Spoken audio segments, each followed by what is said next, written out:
Welcome to this lesson on context receivers, one of the most powerful experimental features in Kotlin. Context receivers allow you to work with multiple receiver types simultaneously, making your code more expressive and enabling advanced design patterns. This feature extends beyond traditional single receiver extension functions and opens up new possibilities for creating elegant domain-specific languages. Keep in mind that this is still an experimental feature, which means it may change in future versions of Kotlin. So what exactly are context receivers? They are a language feature that allows functions to have multiple receiver types at the same time. This means you can access members from all receiver contexts simultaneously within a single function. Traditional Kotlin extension functions only support one receiver, but context receivers break this limitation. This enables you to extend beyond single receiver extension functions and makes it possible to design more expressive and concise domain-specific languages. The key benefit is that your functions can operate in multiple contexts at once, reducing boilerplate code and making your intentions clearer. Let's look at the basic syntax for context receivers. To declare a context receiver, you use the context keyword followed by parentheses containing the receiver type. For a single context receiver, you would write context parentheses logger, then define your function. Inside this function, you can directly call methods from the logger interface. For multiple context receivers, you list them separated by commas, like context parentheses logger comma database. Now within this function, you can call methods from both the logger and database interfaces. The save method comes from database, and the log method comes from logger. This is the power of context receivers, accessing multiple contexts without explicit parameter passing. Before you can use context receivers in your project, you need to enable them since they are still experimental. To do this, you need to add a specific compiler flag to your build configuration file. In your build.gradle.kts file, navigate to the Kotlin block, then add the compiler option with free compiler arguments.add.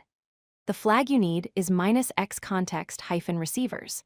This tells the Kotlin compiler to recognize and support context receiver syntax. Without this flag, the compiler will not understand the context keyword and will throw compilation errors. Remember to sync your project after making this change. Now let's work through a practical example to understand how context receivers work in real scenarios. First, we need to set up some interfaces that will serve as our contexts. We'll create a logger interface with a log method that takes a message string. This represents any logging functionality in your application. Next, we'll create a database interface with two methods: save, which takes a data string, and query, which takes an integer ID and returns a string. These interfaces represent common application concerns that you might want to access together in various functions throughout your codebase.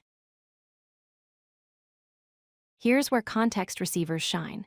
We declare a function called processUser that requires both logger and database as context receivers. Notice the context parentheses logger comma database declaration before the function signature. Inside this function, we can directly call log from the logger context to record that we're processing a user. Then we call query from the database context to fetch user data and save from database to store it. Finally, we log again to record success. There's no need to pass logger or database as parameters or qualify method calls with object references. The context receiver mechanism makes both contexts available implicitly, resulting in clean and readable code. When you want to call a function that has context receivers, you need to provide those contexts explicitly at the call site. First, create instances of your context types. In this example, we create a logger object implementing the logger interface and a database object implementing the database interface.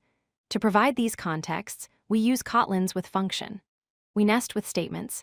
The outer with brings the logger into scope, and the inner with brings the database into scope.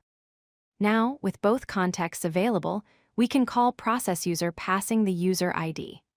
The with function changes the implicit receiver, making both logger and database available to the processUser function without explicit parameter passing. Let's recap the key points about context receivers. First, remember to enable the feature using the -x context -receivers compiler flag in your build configuration. Second, context receivers allow multiple receiver contexts per function, which is their main advantage over traditional extension functions. Third, this feature significantly reduces boilerplate code in complex domain-specific language scenarios, making your code more expressive and maintainable. Finally, and most importantly, context receivers are still experimental. This means the API may change in future Kotlin versions, so use them with caution in production code and stay updated with Kotlin releases for any changes to this feature. If you like this video, hit that like button and don't forget to subscribe. Visit codelucky.com for more such useful content.